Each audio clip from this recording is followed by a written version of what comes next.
Hello students, today in this video we are going to study a very famous poem, Seven Ages of Men, or we can call it All the World is a Stage. And the poem has been composed by famous Elizabethan poet William Shakespeare. Poem में हम पढ़ेंगे seven edges of man, detailed explanation, साथ ही साथ इस poem में use हुए figures of speech and last में हम उसे अनलिस्ट करेंगे पोएम में जितने भी वर्ड्स डिफ़िकल्ट वर्ड्स यूज हुए हैं उन्हें. But before starting the poem will discuss about the poet William Shakespeare जो है इंग्लिश लिटरेचर का एक बहुत ही लेजेंडरी फिगर रहा है. He is one of the foremost poets of Elizabethan age. Shakespeare का जन्म हुआ था 1564 26 अप्रैल को. बार्ड ऑफ एवोन भी नहीं कहा जाता है क्योंकि इनका जन्म स्ट्रेटफोर्ड अपॉन एवोन में हुआ था. फादर जो है एक बिजनेसमैन थे, मदर जो है एक लैंड ओनर की डॉटर थी. शेक्सपियर को greatest author of English literature जाना जाता है and the most popular dramatist of the world. Shakespeare को क्रेडिट किए जाते हैं 38 place, 154 sonnets, 2 long narrative poems. इसके अलावा शेक्सपियर के बारे में माना जाता है कि उन्होंने कुछ एक पोएम्स और भी लिखी थी, हालांकि उनकी ऑथरशिप अभी भी पूरी तरह से अश्योर नहीं है. शेक्सपियर के ड्रामास को हर एक लैंग्वेज, वर्ल्ड की हर मेजर लैंग्वेज में जो है वो ट्रांसलेट किया गया है और सबसे ज़्यादा एनेक्ट किसी भी ड्रामेटिस्ट की कंपैरिजन में शेक्सपियर के ड्रामास को सबसे ज़्यादा परफॉर्म जो है वो किया गया है. And if we talk about the poem is a monologue एक डायलॉग होता है एक सिंगल पर्सन का. And this monologue has been taken from the comedy as you like it comedy के एक्ट सेकेंड सीन 7 की लाइन नंबर 134 से ये ली गई है. पोएम की स्टार्टिंग होती है all the world is a stage, और ये मोनोलॉग है मेलनकली जैक्विस, जिसने अपने इस मोनोलॉग के अंदर पूरी वर्ल्ड को एक स्टेज से कंपेयर किया है और पूरी लाइफ को एक ड्रामा से and her man and women को स्टेज के एक्टर्स एंड प्लेयर्स से कंपेयर किया है. और मैन अपनी लाइफ में जिन जिन फेजेस को जीता है उन्हें 7 एजेस में डिवाइड किया. So we are going to start the poem here after this brief introduction. But before starting the poem, I would request you that if you learn anything from the video, please subscribe to my channel and on the notification so that whenever a new video is uploaded, you can get the notification and be benefited. So the starting of the poem is all the world's a stage and all the men and women merely players. पूरी की पूरी दुनिया, मेलनकली जैक्विस ने जो statement की शुरुआत किया है उसमें उन्होंने कहा है all the world is a stage, ये पूरी की पूरी दुनिया एक स्टेज की तरह एक रंगमंच है. And all the man and women merely players, और जितने भी यहाँ मैन एंड वीमेन हैं, जितने भी यहाँ लोग हैं इस दुनिया में, वो सिर्फ और सिर्फ प्लेयर्स हैं, नाटक जो है एनेक्ट करने वाले हैं, निभाने वाले, अपना रोल प्ले करने वाले हैं. मेटाफर के थ्रू इस पोएम की शुरुआत हुई है. एक दुनिया को एक स्टेज कहना और मैन एंड वुमेन को प्लेयर्स कहना, एक्टर्स कहना, ये मेटाफर हुआ. They have their exits and entrances. Poet कहता है, या फिर हम कहें कि नैरेटर कहता है, स्पीकर कहता है कि हर इंसान की एक एग्जिट है और एक एंट्रेंस है. जब वो इस दुनिया में आता है इट मीन्स वर्ल्ड के स्टेज में उसकी एंट्री हुई है, और जब वो इस दुनिया से जाता है यानी उसकी डेथ के समय उसकी एग्जिट हो गई है.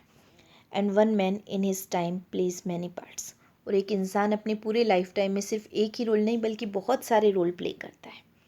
हिज एक्ट्स बीइंग 7 एजेज, और उसके जितने भी एक्ट्स हैं, जितने भी एक्शंस हैं, उसके जो रोल प्ले हैं उनको 7 एजेस में डिवाइड किया गया.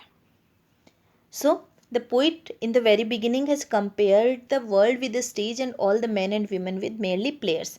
And now he is saying कि जितने भी रोल एक इंसान अपने लाइफ टाइम में प्ले करता है वो 7 एजेस में जो है वो डिवाइड होते हैं. At first the infant, first role जो पोइट ने कहा वो है एक इन्फेंट यानी एक शिशु का. और इस शिशु रोल में वो क्या करता है, mewling and puking in the nurses arms. वो सिर्फ और सिर्फ म्यूलिंग करता रहता है, रोता रहता है, एंड प्यूकिंग मतलब वॉमिट करता रहता है, उल्टियाँ करता रहता है इन द नर्सेज आर्म्स, अपनी नर्स जो उसे संभालती है उसकी आर्म्स में. यानी एक छोटा सा शिशु जो कि कुछ और नहीं कर सकता सिवाय रोने के और सिवाय जो है उल्टियाँ करने के. Then the whining school boy with his satchel and shining morning face, creeping like snail unwilling to school. First role infant का रोल प्ले करने के बाद सेकेंड रोल आता है एक स्कूल बॉय का.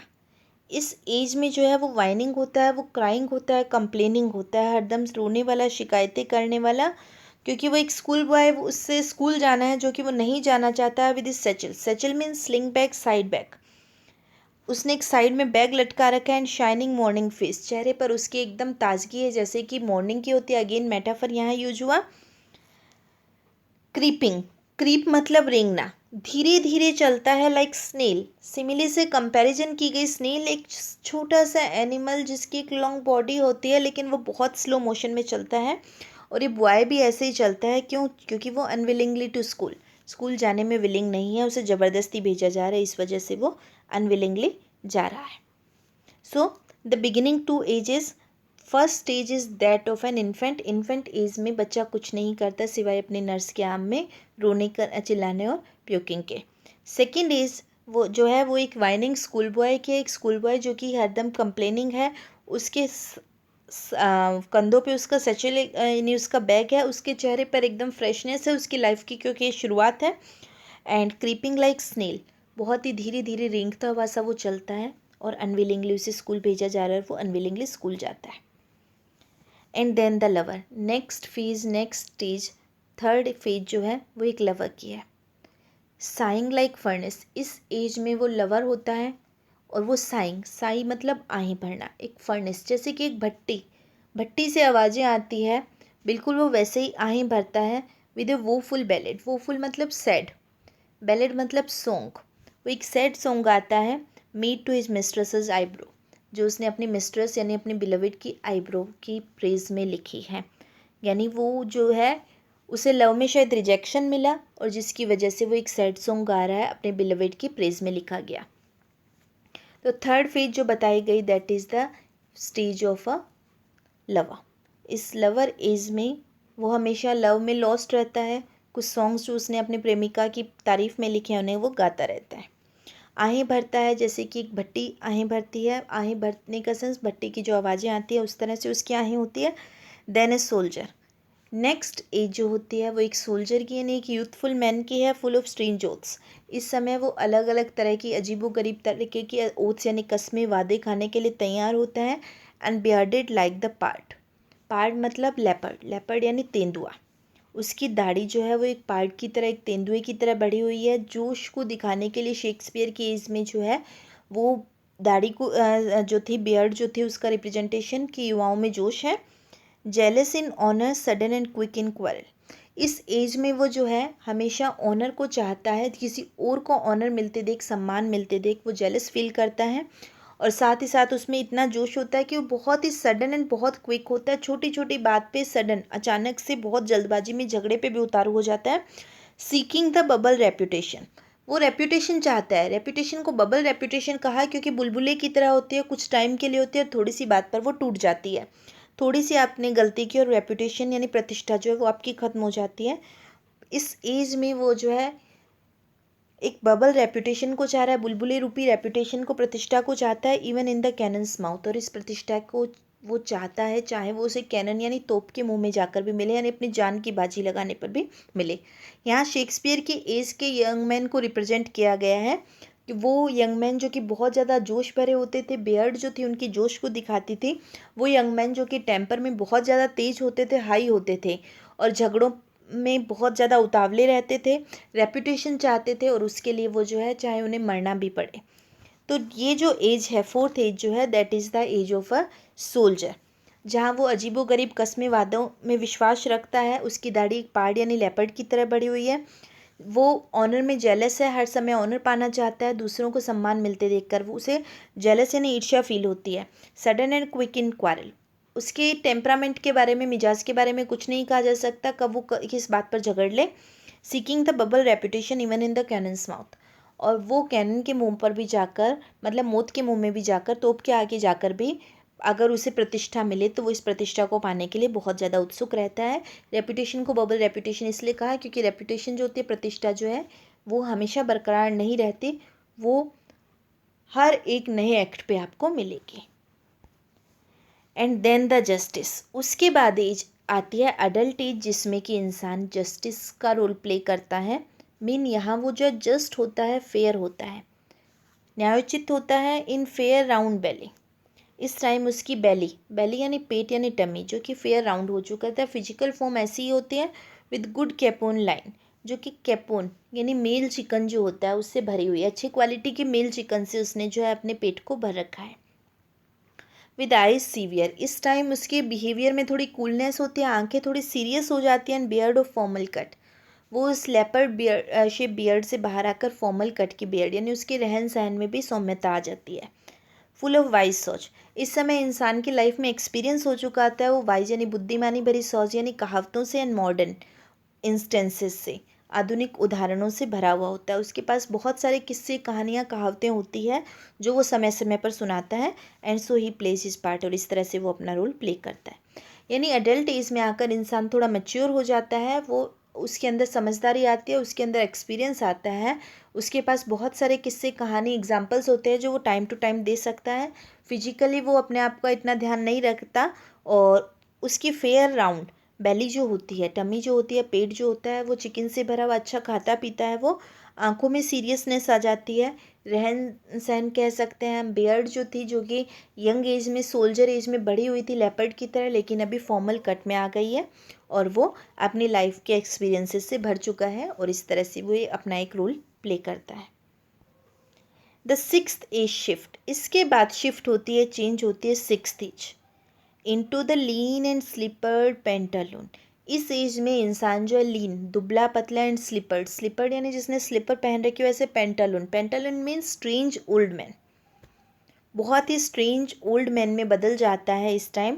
विथ स्पेक्टिकल्स ऑन नोज, उसकी nose पर उसकी नाक पर चश्मा होता है। एंड पाउच ऑन साइड, एक झोला पाउच जो है वो लटका हुआ होता है। इज यूथफुल होज, युवावस्था के जो उसके होज थे, होज यानी सॉक्स, वेल सेव्ड जो उसने बहुत बचा कर रखे थे।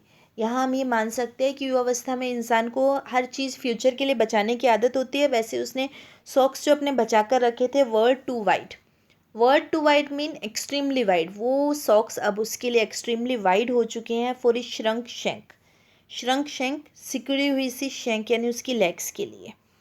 उसकी टांगे जो है वो बहुत पतली हो चुकी है, और वो यंग एज के सॉक्स जो उसने बचा कर रखे थे वो अब उसे नहीं आते। इट मीन्स हम ये कह सकते हैं, या एक यूनिवर्सल ट्रूथ पे आता है कि इंसान के हर चीज़ को बचाकर आगे उसे बुढ़ापे में यूज़ करने के लिए रखने की आदत होती है, लेकिन बुढ़ापा जो है उस समय इंसान की हालत ऐसी होती है कि वो चाहकर भी उन रिसोर्सेज को यूज़ नहीं कर पाता। And his big manly voice, और उसकी जो भारी मर्दाना जो आवाज़ थी, भारी भरकम आवाज़ थी, turning again towards childish treble, वो फिर से चाइल्डिश बचपन वाले ट्रेबल, तीखी पाइप्स गूंजती हुई सी आवाज़ बन गई। And whistles in is sound, और उसकी आवाज़ में अब विस्लिंग भी होती है, हवा निकलती है, सीटी बजती है, यानी कि उसकी आवाज़ अभी स्टेबल नहीं बची, उसकी आवाज़ भी चेंज हो गई है। तो सिक्स्थ एज जो है, इंसान अपनी अडल्ट एज से ओल्ड एज की तरफ बढ़ता है, और उस ओल्ड एज में वो दुबला पतला ओल्ड मैन बन जाता है, स्ट्रेंज ओल्ड मैन बन जाता है। लीन एंड स्लिपर्ड होता है, लीन मतलब दुबला पतला, स्लीपर्स होते हैं उसके पैरों में, नोज पे उसके स्पेक्टिकल्स होता है, साइड में उसने पाउच होता है, झोला लटका रखा है, और युवावस्था की चीज़ें अब उसके किसी भी काम की नहीं बची, और इस में जो है उसकी आवाज़ वापस बच्चों जैसी हो जाती है। लास्ट सीन ऑफ ऑल, अब इसके बाद लास्ट सीन 7 एजेस की लास्ट एज जो है, that ends this strange eventful history, जो स्ट्रेंज और इवेंटफुल घटनाओं से भरी, बहुत सारे इवेंट से भरी हुई हिस्ट्री को ख़त्म करने वाली होती है, यानी कि जीवन का जो अंत है। इसके बाद इस वर्ल्ड रूपी स्टेज से एग्जिट करना है इस सेकेंड चाइल्डिशनेस से, ये कही जाती है सेकेंड चाइल्डिशनेस, दूसरा बचपन, extreme old as and मियर oblivion. इस एज में इंसान में ओनली ओब्लिवियन मीन फॉरगेटफुलनेस यानी विस्मृति यानी भुलावा, सिर्फ और सिर्फ भुलावा होता है, वो सब कुछ भूल जाता है। ये उसके उसी बचपन को की पुनरावृत्ति होती है जो उसने अपने नर्स के आम में बिताया था। सेंस टीथ, इस एज में इंसान सेंस टीथ बिना दांतों के होता है, उसके दांत नहीं रहते। सेंस आइज मीन विदाउट, बिना आँखों के, आँखों के बिना होने का मतलब उसकी आईसाइट चली जाती है। सेंस टेस्ट, उसका टेस्ट का जो सेंस होता है वो भी ख़त्म हो जाता है, यानी कि स्वाद में भी वो फ़र्क नहीं कर पाता। सेंस एवरीथिंग मतलब हर चीज़ के बिना हो जाता है, वो सिर्फ और सिर्फ उसी बच्चे जैसा हो जाता है, वही बच्चा जो फर्स्ट एज में हमने देखा था, और इसके बाद जो है वो इस वर्ल्ड से एग्जिट कर जाता है। So this was the poem 7 ages of man. Poem में हमने बिगिनिंग की कि पूरी वर्ल्ड को एक स्टेज से कंपेयर किया गया है, all the man and women उनको सिर्फ और सिर्फ प्लेयर्स कहा गया, और इंसान अपनी लाइफ में बहुत सारे रोल प्ले करता है जिनको 7 एजेस में डिवाइड किया गया। First age that was of the age of infant. Infant क्या करता है, सिर्फ नर्स के यहाँ में म्यूइंग एंड प्यूकिंग करता रहता है। सेकंड वाइनिंग स्कूल बॉय, जो कि बहुत ही अनविलिंगली स्कूल जाता है। थर्ड एज लवर एज थी। फोर्थ एज जो है सोल्जर्स एज, जिसमें वो रेपुटेशन चाहता है। फिफ्थ एज जो है एक जस्ट एज ऑफ जस्टिस, जिसमें इंसान मैच्योर हो जाता है। Sixth age is the age of that old man, and seventh age is the extreme old age that leads towards the death. So this was the poem. Now figures of speech used in the poem, there are many, and first of all this word is a stage and all the men merely players. This is the use of metaphor. Sighing like furnace, then creeping like snail, ये सब जो है आप simile का use हुआ है। जहाँ जहाँ कंपैरिजन होती है लाइक्स वैसे वो सिमिली है। Shrunk shank, word too wide, ये सब एलिट्रेशन के एग्जाम्पल है। इमेजरी, इमेजरी स्टूडेंट्स होती है जब आप किसी पोएम को पढ़ते हो तो आपके माइंड में एक सीन क्रिएट होता है, तो वो इमेजरी कहलाती है। Imagery is used when he says that with spectacle on nose and pouch on his side. तो हम कहीं ना कहीं एक ओल्ड मैन को अपने माइंड में इमेजिन करते हैं जिसकी आंखों पे स्पेक्टिकल्स है, जिसने एक झोला लटका रखा है, तो यहाँ इमेजरी का भी यूज हुआ है। वर्ड्स टू नो में मैंने एनलिस्ट किया उन सभी टफ वर्ड्स को जो इस पोएम में आए हैं, जो शायद आपको पढ़ने में प्रॉब्लम हो सकती है, तो आप उन्हें देखेंगे तो आप पोएम की अंडरस्टैंडिंग आपके लिए ईजी हो जाएगी. So student, this was the poem that was a monologue that has been taken from the comedy As You Like It. That is the monologue of Melancholy Jacques. I hope you have understood the poem thoroughly.